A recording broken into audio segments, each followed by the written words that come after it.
Hey guys, Kevin Bupp here, and I want to welcome you to another episode of the Real Estate Investing for Cash Flow podcast, where our mission is to help you build and maintain massive amounts of cash flow through income producing real estate investments. And our guest for this week's show is real estate investment expert Bronson Hill. Now, Bronson is the founder and CEO of Bronson Equity and has raised over $20 million for real estate investments and is a general partner in over $150 million worth of real estate around the U.S. In addition to his investment activities, Bronson is also the host of the popular podcast called Mailbox Money. And so with that, guys, it's my honor to welcome my guest for today's show, Bronson Hill. Bronson, how you doing, my friend? I'm great, Kevin. It's great to be here. It was awesome to have you on the Mailbox Money show recently, and I love talking about cash flow. So it's gonna be a good time, I'm Yeah, sure. I'm excited. And so what I'd love to do, Bronson, for those that aren't familiar with you, maybe take a few minutes. I gave you such a brief introduction. There's way more to it than that. Sure, lots of cracks that you can fill in the voids of. And so take a few minutes, if you would, tell our listeners in your own words a little bit more about yourself, your background, but more importantly, how you found your way into this crazy world of real estate. So I was a highly paid medical sales professional. So I worked in the medical field wearing scrubs and working with physicians, mostly heart surgeons, and I was making over 200,000 a year, and I enjoyed what I did. I just One thing I did not like is I didn't have control over my time, and I had to be at a certain place at a certain time, and I wanted the idea of really having something passive. And Warren Buffett has this saying, unless you learn how to make money while you sleep, you'll work until you die. So there's a difference between making a lot of money. And I saw physicians that were making sometimes, a million or more, or 2 million or more, and yet they were working 60, 80 hours a week. They always had to be at the office, they had to be in the hospital. So I saw this and I thought, I want to do something different. So I started doing some single family houses in another state. Ended up talking with a cousin who I just hadn't seen in years, who said, "Hey, why don't you do multifamily? This single family thing seems like a lot of work." So he taught me about syndication, said, go to this course, listen to this podcast, just kind of gave me all books to read. So I did all this stuff. I ended up starting a meetup. And now I've actually raised about 30 million to buy about 200 million in multifamily assets. And it's been awesome. I was able to quit my great corporate job about a year and a half ago. My whole family thought I was crazy, but it's been one of the best decisions I've ever made. Fantastic. I appreciate that. And I want to dissect that a little bit, right? Give me an idea of the time frame from, that conversation with your cousin to where we're at today. And then also within that context, how long did it take you before you actually able to exit out of your W-2 gig? Yeah, so that was May of 2018. I had the conversation with my cousin, and then I started reading a lot and just digesting as much as I could. And then in the fall, I started a meetup in Pasadena, California. At the first meeting, we had 60 people there because I promoted it a lot. Promoted it well. Guy came up to me and said, "Hey, I'd invest in one of your deals." So I found my first investor, 100K for a deal, and that.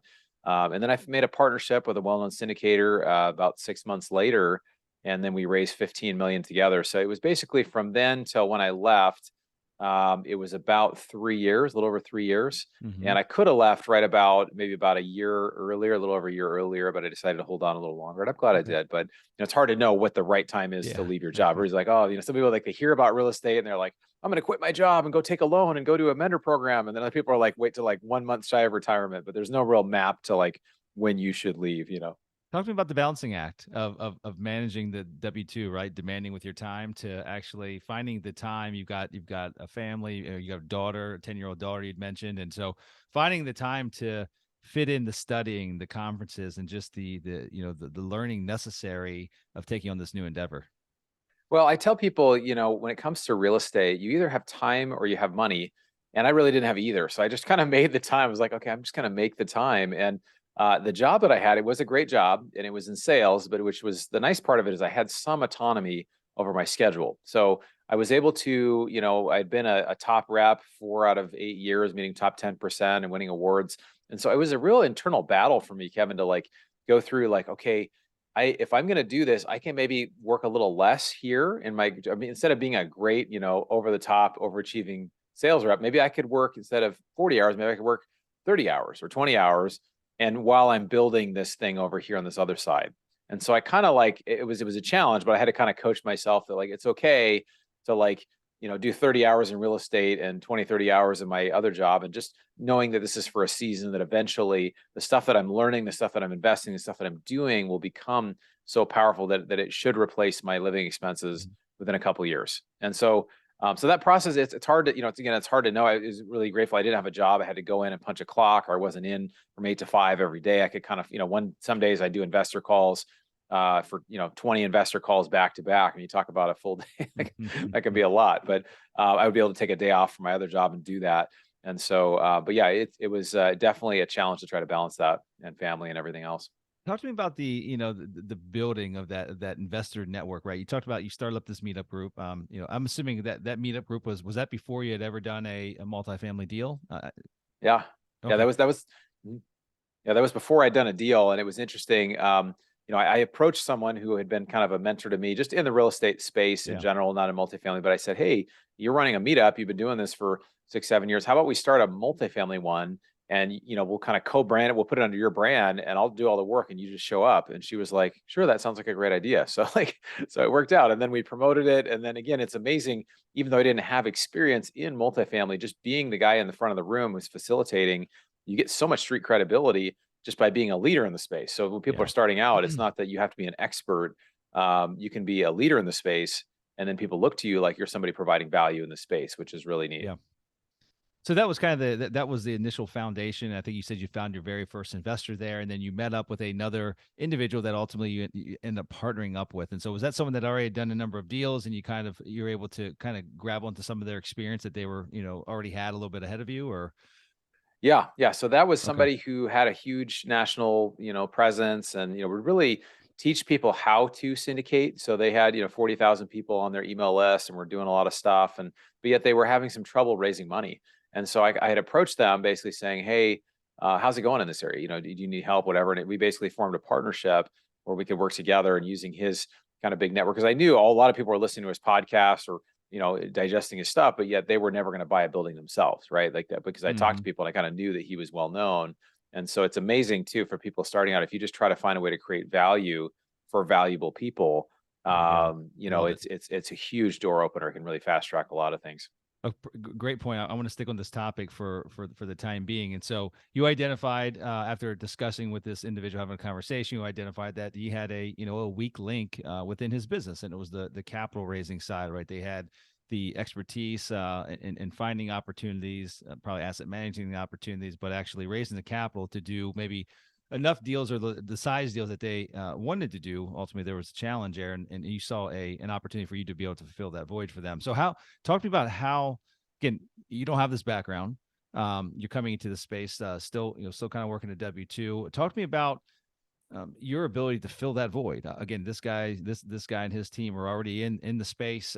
They've got a little bit more of a reach than you would do at the present time. So how were you able to fill that void when he wasn't able to do it, even though he had a big email list, podcast that was popular, what have you? Yeah, it's really interesting. The thing about real estate that's amazing is that it's not like we come to real estate with no experience. We think, "Oh, I've never done real estate, so I have no experience." It's like, well, no, but if you have experience working with people, if you have experience in sales, if you have experience as an engineer or somebody who's worked good with numbers or finance, all those things are very applicable to working with real estate, because it's basically just the same thing, right? It's numbers, it's a business, it's sales, it's all of these things. So for me, my 10 years of medical sales where I did well, that was a very transferable skill. Now, at the time, I was debating, should I bring a deal? I was going to actually try to bring deals to them. So people usually get started in multifamily investing by either raising money or bringing deals. So I was looking at a lot of deals, analyzing them, and I like that part as well.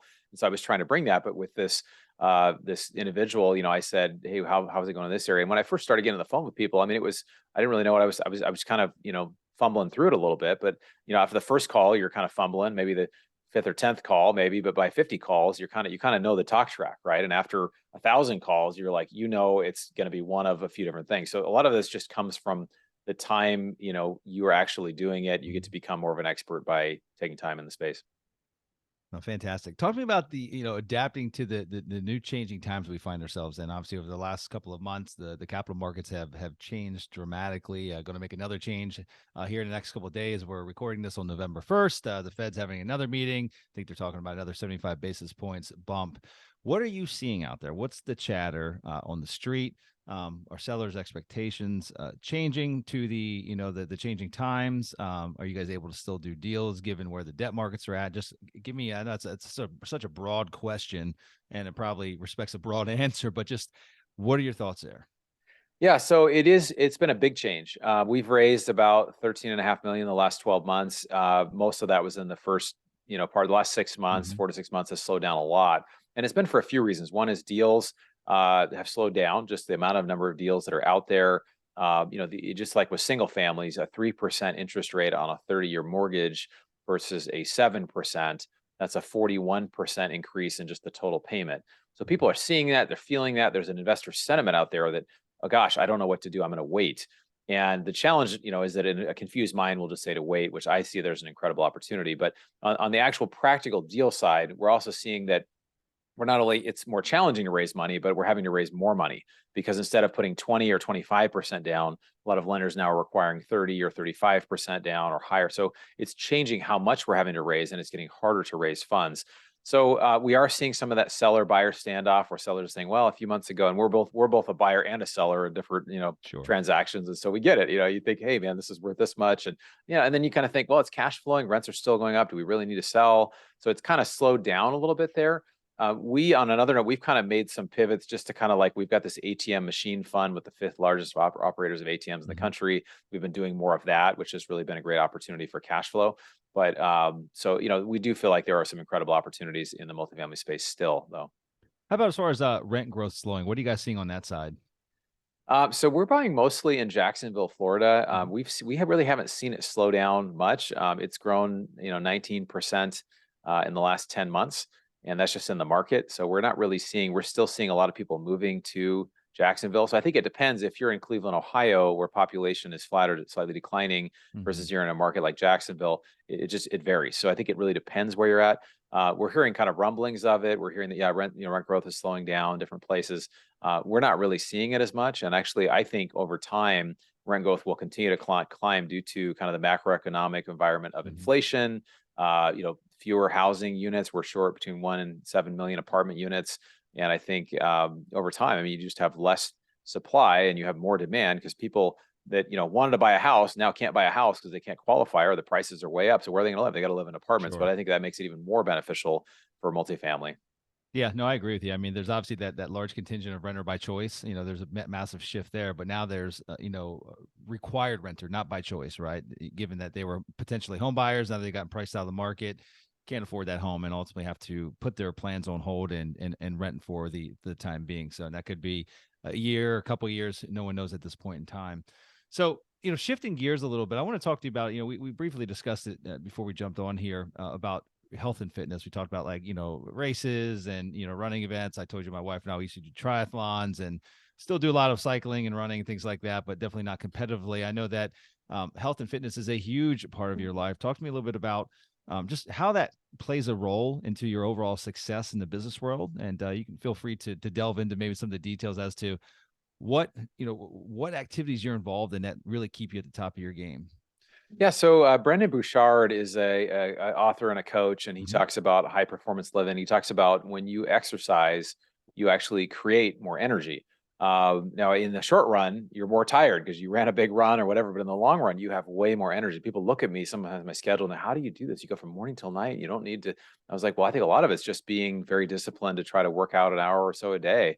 And so I just finished a competitive Spartan race where I ran 13 miles up and down hills. It was like almost 4,000 feet of elevation climb and 30 obstacles. And I finished eighth of 64 for my age group, the 40 to 44 age group. And I love it. It's like an internal competition. It got me in great shape. But 5 or 6 years ago, I weighed about 30 pounds more and I really wasn't exercising as much. But I've just seen that area of my life where it's really something that you can do. It's become more enjoyable. It's obviously not always enjoyable when you're running up a hill or something, but if you can find joy in it, it does produce more energy. It helps relieve stress. There's so many benefits to it. So I think that really our I can't remember who said it. I think it's Mark Twain or something. The first wealth is health, right? If you Yeah. have the ability Yep. to enjoy and being in front of the medical field, I see people that were in their 50s or 60s that were chain smokers or just way overweight, and they were, at the end of their lives, really in like their 60s versus somebody who took care of their body, ate kind of well, and just generally do it. They live in their 80s and 90s, and their quality of life was way better too. And so I Mhm. just think the world's a better place if we can have people that live longer and have a better quality of life, and also have a lot of passion in their life in other areas. I agree. I agree. And so 6 years ago was really the pivotal moment for you. What was the catalyst? I mean, I feel like a lot of folks, most folks are self-aware enough to know that they are either in decent shape or not so decent shape, right? And but it's Yeah. really that it's getting that start and actually gaining some momentum and then keeping that momentum. I think that's obviously getting started is very difficult. And then once you gain some momentum, a lot of times life gets in the way, right? There's always an excuse as to why not to work out, why to follow off your diet plan, whatever it might be. And ultimately, it's really hard to regain the momentum again. So talk to me about what was the big catalyst in your life? What was that big pivotal moment? Yeah, yeah. So there was a big catalyst in my life. This is pretty personal, so I don't really share this on a lot of shows, but I think it's good to share it because people go through stuff. But I actually got divorced about 6 years ago, was married for 9 years and never really saw myself getting divorced. So there was a big life change that went through that. And then I started looking at, the way I feel, my body, different things. So I said, well, I'd like to feel a little better. I'd like to have more energy. I'd like to, obviously it's a big life change to go through something that changes just about every area of your life. But I think in life, there's a moment, Tony Robbins has a saying, and he says, it's in your moments of decision that your destiny is shaped. There was a moment I just, looked in the mirror. I remember, I think I was on a trip to Hawaii, going visiting somebody there. I was visiting a family member, and looking in the mirror, I was like, oh, wow, I want to actually take responsibility, or I want to lose some weight. And it took me, about a full year to kind of lose that weight. But, again, it's in the moment that you make a decision. So it was also in a moment when I said, okay, in 3 years, I want to be out of my job. And I was able to do it about 3 years. So again, it's when you actually make a decision. I'm a big goals person. I'm a big affirmations person. I'm a big person that says, if you keep the goal right in front of you, you will be able to achieve way Mm-hmm. more than if you just, kind of went through life without any goals. Yeah. I just watch people that I admire, yourself included. Just, if you have specific goals, you have directions you want to go, you will do, beyond what you thought you were able Yeah. to do. No, I love that. And I appreciate you being vulnerable there. And it's interesting because there was a point, a very pivotal moment in my life. And I have always maintained fairly good health. And everyone falls off the wagon here or there. And back in 2008, the world was a very different place then, very challenging times, and had a lot of struggles through like the 2 years, really following the financial crisis. But when all that started going downhill, and it just seemed like every day was just bad news, bad news. I mean, there wasn't a lot of positivity if you were in the real estate world, and especially when you get trapped in your little bubble. Florida was kind of ground zero for all that. But the one thing that provided me an outlet, I really got hyper. I felt like everything in my life was out of control, but the only thing that I could control was how I felt. And so I got super hyper focused on health and fitness. I mean, that's really what ultimately consumed my day for most of the days, is this really staying true to myself. And what I realized is that within the first like 3 weeks of really being strict with what I was putting in my body, an exercise regimen that I never skipped a day, that the amount of additional energy, speaking to the energy, right? The amount of additional energy and mental clarity that I had, even though a lot of negative things were happening in my life, I felt really freaking good. And it literally is Mhm. probably the one of the saving graces that got me through a really difficult 2 to 3 year span, was just that I felt good. When I woke up in the morning, I might have had bad news waiting for me in an email or something like that, but I felt good. I looked good. I was vibrant. I had a ton of it. I almost had too much energy. There were certain points in time where I would literally go to sleep tired, and I would wake up like 3 hours later not being able to sleep, and that's Yeah. frustrating sometimes. But I wasn't not able to sleep because maybe I drank too much caffeine that day or drank too much alcohol before I went to bed. I couldn't sleep because my body was just ready to roll. It was in really, really tip top shape, and so it's really that thing that really carried me through that dark time of my life. So health and fitness is an incredibly powerful thing, and important, especially as we get older, Bronson, as we're Yeah. up there in our 40s. Now we're at Yeah, the it's age where true. we start seeing friends that are maybe went to high school with or college, that that didn't really take that path, that Yeah. ultimately that now we're at the age where things are starting to really impact us, right? Like the things we got Shows away with up. when we were in our 20s, yeah, it's showing up, and it's showing up in a big way, and in a not so positive way. So in any event, I appreciate you sharing that. I really Sure. do. And as far as another question I love to ask on most of the shows, and would love to get your feedback here. So you've been doing this, so that it was 2000, was it 17 when you dove into the business, or was it 2018. Yeah, 2018? 2018. Okay, Yeah. 2018. So you've been at this now for, call it, 4 years, and you've looked at a lot of opportunities. You've been involved in a number of deals. Um, is there is there a particular deal that comes to mind that created more stress, more challenges, maybe made you lose the last little bits of your hair? Not joking aside, but it's one that just created an additional angst in your life, just more than the typical deal. Is there a deal like that that comes to mind? If so, give me some of the info on it. What was it? What were the challenges associated with it? And ultimately, how did you overcome it? Or how did you get through it? Yeah, so I think every deal has challenges. Every deal, nothing is ever like just easy clearance. It looks great on paper, but it never goes that way. I mean, I can think of back of some of my single family days. We had one night I got a Facebook Messenger like message through a neighbor that I didn't even know saying, "Hey, do you still own that house over on this street?"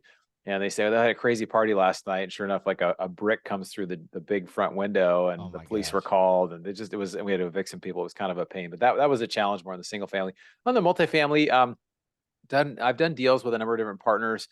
Some, we've done, 5 or 6 deals. Some we've just done one, and we realized, it may not be a good fit. And it usually comes down to I have a theory. You really don't know, one of your partners, and the difference between single family and multifamily. A lot of times you have more partners on multifamily Yeah. deals. It's just a much bigger job, and so you're kind of getting to know each other. And over time, it takes time to see if you kind of match up. Or do you have similar values? Do you have similar Mhm. kind of approach to things? And there's been a couple of like, I think we're gonna. I don't know if we'll do another deal together, and I think it's okay. But there's been some learning moments in that, and then I've kind of realized, oh, I've got some partners that I would do as many deals as I possibly could with them because we just have a Sure. great relationship. I see a lot of character, a lot of the things there that are great, and it doesn't mean or it doesn't necessarily mean that anything is against anybody I have worked with in the past. It's just that over time you figure out kind of what your values are, what's important, because not everybody operates the same way. There's people that operate in business a different way, and we have a certain set of core values, and we've got to find, people that really fit and are a good fit for us. And so I think that's definitely been a learning process. Yeah. No, I appreciate you sharing that. And for those that want to learn more about what you got going on, Bronson, like the different deals that you guys have available, where's the best place to find you and get more info? Yeah, so they can join our investor club, bronsonequity.com. We have our multifamily or ATM machine fund stuff going, which is, like I Mhm. mentioned, high cash flow. I also wrote this ebook. It's called How to Use Inflation to Your Advantage. That's 52 color pages. That's a free download at bronsonequity.com. Just give some of the strategies that you can use inside real estate, outside of real estate, just things to consider inside. It's a lot of fun writing that. But yeah. Fantastic. Well, I appreciate that, Bronson. It's been a pleasure having you on the show, my friend. I appreciate you having me on your show as well. And it's always good seeing you, and appreciate you sharing all these insights here with our listeners. Awesome. Thanks, Kevin. It's been a lot of fun. Thanks for having me. All righty, guys. That's all we have for this week's show. So until we meet again next week, this is your host, Kevin Bupp, wishing you huge success. Take care.